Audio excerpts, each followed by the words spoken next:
So students, क्या 7 दिन में पूरी मैथमेटिक्स खत्म करना पॉसिबल है? तो यस, मैं यहां आज इस वीडियो में कोई भी हवा में बातें, झूठे वादे ये सब बिल्कुल नहीं करने वाला हूं। मैं तुम्हें प्रॉपर डे 1 से लेकर डे 7 तक का प्रॉपर प्लान देने वाला हूं कि किस डेट पर तुम कौन सा टॉपिक, कौन सा चैप्टर और उसमें कौन से तरह के क्वेश्चंस सॉल्व करोगे। तो टोटल आने वाले 7 दिन के अंदर तुम्हारी पूरी मैथमेटिक्स आराम से खत्म हो जाएगी और बोर्ड एग्जाम में तुम 98 से 100% तक स्कोर कर पाओगे। सो मैं सूर्य प्रकाश आज इस वीडियो में तुम्हें बताऊंगा कि 7 दिन के अंदर कैसे मैथमेटिक्स के पूरे chapter, important topics, mock test और एक प्रॉपर रिवीजन किया जा सकता है। चलो डे 1 से स्टार्ट करते हैं और डे 1 पर तुम्हें जो करना है वो सबसे इंपॉर्टेंट 2 चैप्टर खत्म करने हैं। कौन कौन से? एक तो क्वाड्रेटिक इक्वेशन खत्म करना है और अरिथमेटिक प्रोग्रेशन यानी कि एपी खत्म करना है। अब इन दोनों चैप्टर्स में क्या करना है ये भी समझ लो। Solve quadratic equation question by the factorisation and the quadratic formula. इन दोनों की हेल्प से, यानी एक तो फैक्टराइजेशन वाला मेथड और दूसरा क्वाड्रेटिक इक्वेशन को सॉल्व करने वाला फॉर्मूला, इन दोनों फॉर्मूलों का यूज करके सॉल्व करना है और वर्ड प्रॉब्लम पे ज्यादा ध्यान देना है। यस, वर्ड प्रॉब्लम पे। एंड दूसरा जो एपी वाला चैप्टर है, इस अरिथमेटिक प्रोग्रेशन में तुम्हें फॉर्मूले को समझना है, nth टर्म का फॉर्मूला करना है प्लस SN टर्म्स का यानी सम ऑफ n टर्म्स वाला फॉर्मूला सॉल्व करना है। और इससे जो क्वेश्चंस आएंगे वो ज्यादातर क्वेश्चंस एप्लीकेशन बेस्ड प्रॉब्लम पूछी जाएगी। 2 चैप्टर्स, दोनों चैप्टर पहले दिन खत्म हो जाने चाहिए। उसके इंपॉर्टेंट टॉपिक्स क्या हैं, किस तरह के क्वेश्चंस बोर्ड एग्जाम में पूछे जाएंगे, ये सारी चीजें मैंने तुम्हें बता दी। अब आता है कौन कौन से टास्क तुम्हें कंप्लीट करने हैं डे 1 पर। अब डे 1 पर सबसे पहले तुम्हें करना है revise all formula and methods. इन दोनों चैप्टर्स के जितने भी फॉर्मूला हैं, फॉर्मूला तो करना ही करना है, प्लस इसके साथ जो मेथड्स हैं वो मेथड्स भी तुम्हें ध्यान में रखने हैं, याद कर लेने हैं। प्लस एनसीईआरटी के क्वेश्चंस और एग्जाम्पल्स, ये दोनों तुम्हारे लिए मस्ट हैं। मतलब जो भी तुमने क्वाड्रेटिक इक्वेशन और अरिथमेटिक सॉल्व की है, इसके एनसीईआरटी के क्वेश्चंस और एनसीईआरटी के एग्जांपल्स के क्वेश्चन, ये दोनों चीजें सॉल्व करनी है each and every time. Attempt 5-7 questions from the previous year paper. 5 से 7 क्वेश्चन तुम्हें प्रीवियस ईयर पेपर से करने हैं, दोनों चैप्टर से। मतलब 5 to 7 क्वेश्चंस क्वाड्रेटिक इक्वेशन से और 5 to 7 क्वेश्चंस अरिथमेटिक प्रोग्रेशन से। क्लियर हो गया? दूसरा टिप्स की बात करें, फोकस ऑन वर्ड प्रॉब्लम। इन दोनों चैप्टर से वर्ड प्रॉब्लम पर ज्यादा फोकस करनी है as they are frequently asked, क्योंकि ये हमेशा हर 1-2 साल के गैप पर पूछे जा रहे हैं। बात समझ में आई? यानी इस वीडियो में तुम्हें डे वाइज कौन सा चैप्टर करना है, सिर्फ यही नहीं, उन चैप्टर्स में से कौन सा टॉपिक करना है, किस तरह के क्वेश्चंस बोर्ड एग्जाम में पूछे जा रहे हैं और किस टाइप की प्रॉब्लम्स उन चैप्टर्स में होती है, ये सारी चीजें तुम्हें इस वीडियो में मिलने वाली हैं। बढ़ते हैं डे 2 के ऊपर और डे 2 का भी प्लान मैंने एग्जैक्टली ऐसे ही बनाया है। अब देखो 7 दिन में मैथमेटिक्स खत्म करनी है तो पर डे 2 चैप्टर तो करना ही पड़ेगा। इसलिए मैंने वो 2 चैप्टर्स रखे हैं जो एक ईजी और एक टफ है या फिर दोनों ईजी है ना। तो इस चीज का ध्यान में रखकर ही पूरा का पूरा शेड्यूल बनाया गया है। अब यहां पर बात करते हैं डे 2 की। डे 2 पर तुम्हें ट्रिग्नोमेट्री में थोड़ा आगे बढ़ना है ना। डे 1 पे हमने अलजेब्रा की, डे 2 पर ट्रिग्नोमेट्री।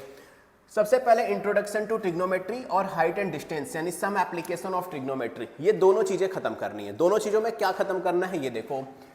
ट्रिग्नोमेट्रिक रेशियो, ये जो हमारे रेशियो हैं वो तुम्हें लर्न करना है। आइडेंटिटीज लर्न करनी है और इनका प्रूफ, ये प्रूफ जो है वो पहले नहीं पूछे जाते थे, बट अभी उन आइडेंटिटीज के प्रूफ बहुत ज्यादा पूछे जा रहे हैं और ये प्रूफ्स बेसिकली क्वेश्चन के मीडियम में पूछे जा रहे हैं, जो कि तुम्हारे एनसीईआरटी के बुक में उनकी प्रूविंग है भी नहीं।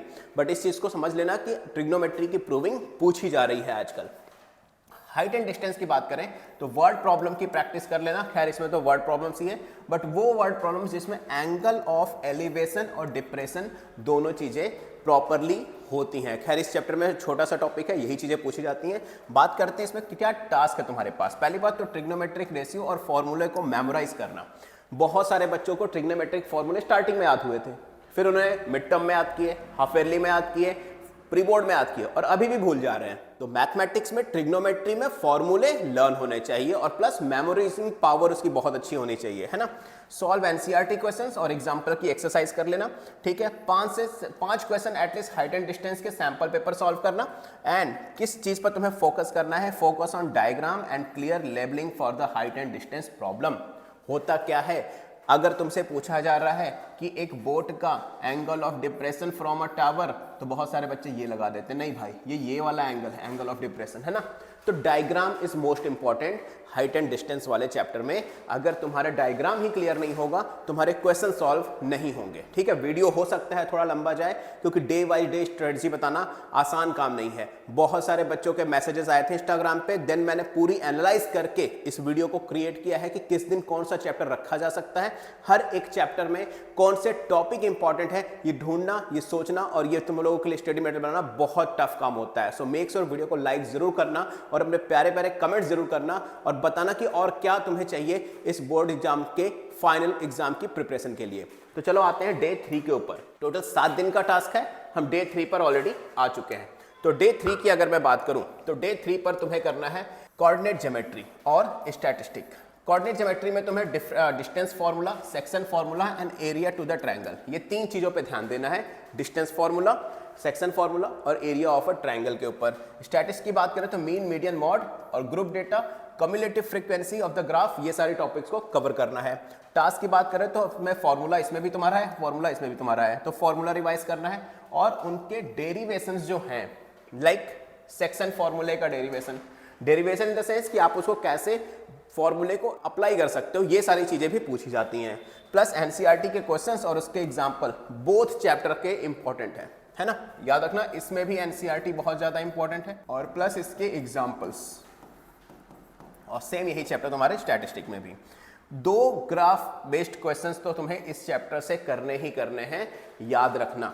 कौन से? स्टैटिस्टिक वाले से 2 ग्राफ बेस्ड क्वेश्चन कंपलसरी हैं। टिप्स क्या दूंगा मैं तुम्हें इस चैप्टर, दोनों चैप्टर्स के लिए, कि practice plotting graph carefully for the clarity. अगर तुम्हारे दिमाग में स्टैटिस्टिक के क्वेश्चन को लेकर क्लैरिटी नहीं आ रही है तो सबसे पहले उसके ग्राफ को प्लॉट करना सीखो। अगर ग्राफ प्लॉट हो जाएगा तो क्वेश्चंस भी आराम से सॉल्व हो जाएंगे, ठीक है। हो चुकी बात हमारे डे 3 की। अब आते हैं हम किस पर? डे 4 के ऊपर। और डे 4 मतलब हमारे पास सिर्फ 4, 5, 6 और 7 4 दिन बचे हुए हैं, क्योंकि हमने टोटल 7 दिन का ही प्लान बना के रखा है, क्योंकि हमारे पास अदर सब्जेक्ट्स भी हैं। तो डे 4 पर हमें थोड़ा सा ज्योमेट्री के ऊपर बढ़ना है और यहां पर हमें करना है सर्कल और कंस्ट्रक्शन। सर्कल में सबसे ज्यादा पूछे जाने वाला क्वेश्चन है टेंजेंट ऑफ अ सर्कल और उस टेंजेंट्स की प्रॉपर्टी, है ना, कि लाइक वो 90 डिग्री पर होता है, एक पॉइंट से दो टेंजेंट की लेंथ इक्वल होती है, ये सारी चीजें। कंस्ट्रक्शन की बात करें तो division of a line segment, ठीक है, दूसरा tangent of a circle and other geometric construction जो है वो सारी चीजें कंस्ट्रक्ट करने के चैप्टर्स में पूछी जा सकती है। अगर इस चैप्टर में टास्क की बात करूं तो तुम्हें पूरे के पूरे टेंजेंट के जितने क्वेश्चन है वो कर लेना और कंस्ट्रक्शन के स्टेप्स जरूर देखना।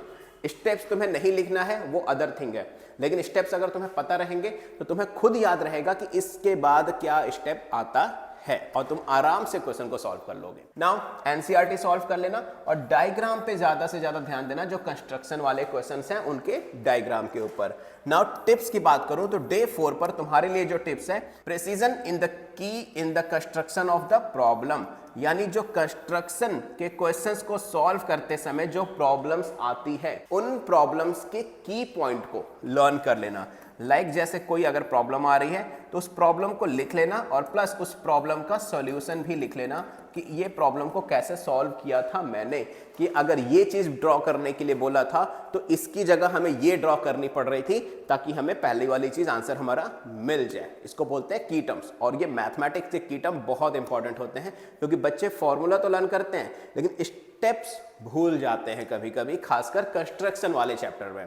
तो डे 4 की पूरी बात हो गई। नाउ अब आगे बढ़ेंगे डे 5 के ऊपर, और डे 5 पर देखो तुम्हारे लिए बहुत अच्छी चीज मैंने कर दी कि एरिया रिलेटेड टू सर्कल यहां पर मैंने कवर कर दिया, and surface area and volume. दोनों बड़े चैप्टर हैं लेकिन दोनों आराम से हो जाएंगे। क्यों? क्योंकि दोनों चैप्टर में फॉर्मूला इंपॉर्टेंट है और थोड़ा सा कह सकते हो विजुअलाइजिंग पावर जरूरी है ताकि आप डायग्राम अच्छे से बना पाओ। तो यहां पर तुम्हें सेक्टर, सेगमेंट और एरिया, इन तीनों टॉपिक्स पे ध्यान देना है, और सरफेस एरिया एंड वॉल्यूम में cylinder, cone, sphere, hemisphere and the frustum. Frustum फिलहाल अभी ज्यादा ध्यान नहीं भी दोगे तो कोई फायदा नहीं है, फ्रस्टम का टॉपिक जो है वो अब सिलेबस में हमारे उतना आता नहीं है, ठीक है। टास्क की बात करें तो मैंने पहले बताया कि इस चैप्टर में तुम्हें फॉर्मूला लर्न करना है। फॉर्मूला लर्न करना is more important. Formula learn हो गया, देन तुम्हें क्या करना है, एनसीईआरटी की एक्सरसाइज और एग्जाम्पल के क्वेश्चन सॉल्व करने हैं, वो भी किसके, ईच शेप के, यानी अगर सिलेंडर है तो सिलेंडर, कॉन, स्फीयर, हेमिस्फीयर और फ्रस्टम छोड़ देना, इन चारों के क्वेश्चंस के प्रैक्टिस तुम्हें करनी है। देन प्रैक्टिस कंबाइंड शेप, जो हमारे जैसे फॉर एग्जांपल एक हमारे पास सिलेंडर है, सिलेंडर के ऊपर हमने कोन बना दिया, इस तरह के क्वेश्चंस जिसमें दो के दो डायग्राम आपस में कंबाइन हो रहे हैं, इस तरह के क्वेश्चंस भी तुम्हारे लिए करना बहुत इंपॉर्टेंट है, क्योंकि ये थोड़े से कॉन्सेप्चुअल हो जाते हैं और तुम्हें पता है इस बार थिंकिंग बेस्ड क्वेश्चन या कह लो केस बेस्ड क्वेश्चन या क्रिटिकल बेस्ड क्वेश्चन इस साल ज़्यादा पूछे जा रहे हैं, सीबीएसई ने ऑलरेडी इंट्रोड्यूस कर दिया है, तो ये सारी चीज़ें तुम्हें पता होनी चाहिए। डे 5 पे टिप्स की बात करें तो understanding how to apply formula in the complex problem, ये चीज़ देखना तुम्हारे लिए बहुत ज़रूरी है कि अगर कोई कॉम्प्लेक्स प्रॉब्लम है तो उसमें फॉर्मूले को कैसे अप्लाई किया जाए। यानी ये टिप्स जो है वो डे 5 के लिए नहीं है, ये टिप्स जो है वो इन दोनों चैप्टर्स की है, एरिया रिलेटेड टू सर्कल और सरफेस एरिया एंड वॉल्यूम में क्या ध्यान देना है कि कौन से फॉर्मूले को कब अप्लाई करना है। बात समझ में आई? चलिए, बहुत अच्छी बात है। और हम आते हैं अपने डे 6 यानी सेकेंड लास्ट डे के ऊपर। अब सेकेंड लास्ट डे पे आपको करना क्या है?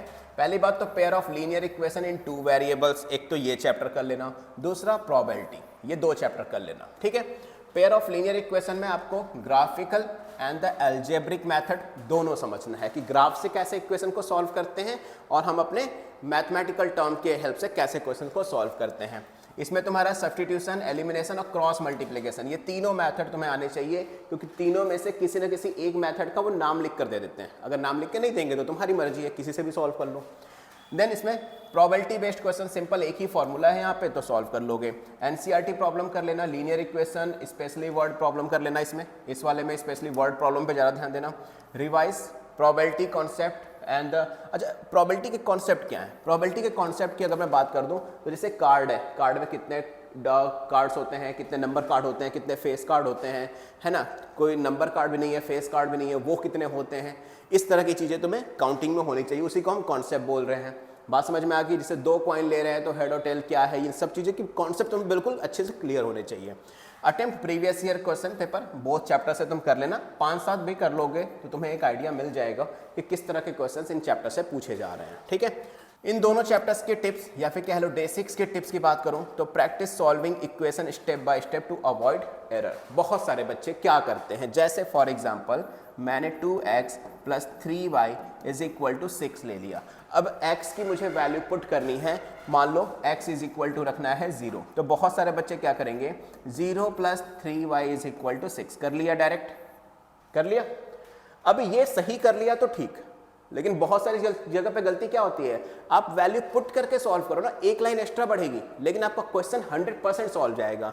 इसी को अगर आप ऐसे कर लेते 2 + 3y = 6, अब गलती होने के चांसेस तुम खुद मुझे बता दो कि इसमें ज़्यादा है या इसमें ज़्यादा है। बात समझ में आई? तो स्टेप बाय स्टेप क्वेश्चन को सॉल्व करोगे तो तुम्हारे क्वेश्चन के सॉल्यूशन की गलती होने के चांसेस काफ़ी ज़्यादा कम हो जाएंगे, राइट। तो हमारे डे 6 की यानी इन दोनों चैप्टर्स की बेसिकली जो प्रॉब्लम थी वो मैंने तुम लोगों को यहाँ बता दी, क्लियर। एंड नाउ आते हैं अपने डे 7 यानी फाइनल डे के ऊपर, जिस दिन तुम्हें प्रॉपर कॉन्फिडेंस हो जाएगा कि हाँ भाई सर ने बताया था और उस चीज़ को मैंने 7 दिनों तक फॉलो किया और 7 दिनों के फॉलो करने के बाद अब मुझे प्रॉपर कॉन्फिडेंस है कि मैं मैथ में बहुत अच्छे मार्क्स यानी 95 से ऊपर आराम से स्कोर कर सकता हूं। लेकिन इसके लिए सिर्फ एक ही चीज चाहिए, कंसिस्टेंसी। एक दिन का भी सिंगल गैप नहीं चाहिए मुझे इस 7 दिन के अंदर। अगर ये 7 दिन तुमने मेरे बताए हुए टाइम टेबल को फॉलो कर लिया तो देख लेना तुम्हारे बोर्ड एग्जाम में तुम्हें कोई रोक नहीं पाएगा कि मैथ में तुम्हारे कोई चांस हो कि नंबर कम आए। चलो फाइनल डे पे आते हैं और फाइनल डे पे हम बात करते हैं डे 7 की full revision and the mock practice. ये करनी है। टास्क क्या होने वाला है तुम्हारा, revise formula for the all chapters बना लेना। फॉर्मूला सेट नहीं है इसी वीडियो के नीचे कमेंट कर देना, मैं तुम्हें बता दूंगा फॉर्मूला सेट कहाँ मिलने वाली है। मेरे टेलीग्राम के चैनल पर तुम्हें फॉर्मूला सेट मिल जाएगी। टेलीग्राम का चैनल का लिंक भी तुम्हें डिस्क्रिप्शन बॉक्स में मिल जाएगा। ओके, 1 से 2 full length mock test solve करने हैं। अब ये फुल लेंथ मॉक टेस्ट कैसे सॉल्व करने हैं इसकी वीडियो ऑलरेडी मैंने बना रखी है, वो वीडियो देख लेना, बहुत जरूरी है क्योंकि तुम सब में से सिर्फ और सिर्फ 10 में से 1 बच्चा ही मॉक टेस्ट सही तरीके से सॉल्व करता है। बाकी के 9 बच्चे इसीलिए वजह से टॉप नहीं कर पा रहे हैं। तुम में से क्यों स्कूल में सिर्फ 1-2 ही टॉपर निकल रहे हैं, क्योंकि उन्हें वो तरीका पता है। इस सैंपल पेपर का यूटिलाइज कैसे करना है। तो वो वीडियो भी यहाँ कहीं आ रही होगी या एंड में तुम्हें डिस्क्रिप्शन बॉक्स में मिल जाएगी या मैं कमेंट पिन कर दूंगा, वहां से देख लेना। क्लियर? अच्छा, रिवाइज वीक एरियाज, तुमने जो ऊपर क्वेश्चन सॉल्व किए थे उनमें जो मैंने टिप्स दिए थे, जो तुम्हें टास्क दिए थे, उन टास्क में जो टॉपिक लिखे थे वो इंपॉर्टेंट टॉपिक्स थे। मान लो वही तुम्हारे वीक एरिया है, उन्हीं को तुम्हें क्या करना है, रिवाइज कर लेना है पूरी तरह से। फिर से रिवाइज कर लिया, मॉक टेस्ट के बेसिस पे भी तुम्हें क्या मिल जाएंगे, तुम्हारे वीक टॉपिक्स मिल जाएंगे, वीक चैप्टर्स मिल जाएंगे, उनको रिवाइज कर लो। एंड टिप्स क्या है, focus on time management and accuracy while solving the mock test. Most important चीज, मोस्ट इंपॉर्टेंट, एक्यूरेसी होना इज मोस्ट इंपॉर्टेंट। अगर तुम्हारे मैथमेटिक्स के क्वेश्चन में एक्यूरेसी नहीं है, तुम 4 क्वेश्चन करके आ जाओ, तुम पूरा पेपर सॉल्व करके आ जाओ, एक्यूरेसी नहीं है तो भाई कुछ नहीं होना है। मैं एक स्टूडेंट को जानता हूं जो मेरे यहाँ ही क्लास 10 में पढ़ती थी 2-3 साल पहले। उसने अपने मैथ्स का 98% का पेपर अटेम्प्ट किया था, 98 मार्क्स का। एंड मुझे लगा कि चलो ठीक है 98 मार्क्स का अटेम्प्ट किया है तो कहीं ना कहीं 97 या 96, 95 तक तो कंफर्म है। एंड एग्जैक्टली उसके 98 आए। वो 2 नंबर का पेपर जो उसने अटेम्प्ट नहीं किया था, वही 2 नंबर उसको नहीं मिले, बाकी 98 के 98 क्वेश्चंस, जो नंबर के क्वेश्चंस थे वो पूरी तरह से सही से। तो this is called exact accuracy. आप जितना करके आ रहे हो आपको कॉन्फिडेंस होना चाहिए कि हाँ मेरे इतने आएंगे, और वो तभी आएंगे जब ये 7 दिन यानी आने वाले 7 दिन तुम अपने मेरे बताए हुए फॉर्मूलों से सॉल्व करोगे, मेरे बताए हुए स्टडी टिप्स को लेके यूज करोगे, मेरे बताए हुए डे वाइज प्लान को फॉलो करोगे। सो मैं सूर्य प्रकाश मिलूंगा तुमसे नेक्स्ट वीडियो में ऐसे ही अमेजिंग वीडियोस के साथ। Till then good luck, and इस वीडियो को ज्यादा से ज्यादा स्टूडेंट्स तक शेयर करना सो दैट सब समझ पाएं कि अगले आने वाले 7 दिन में मैथमेटिक्स को कैसे फोड़ना है। Good luck.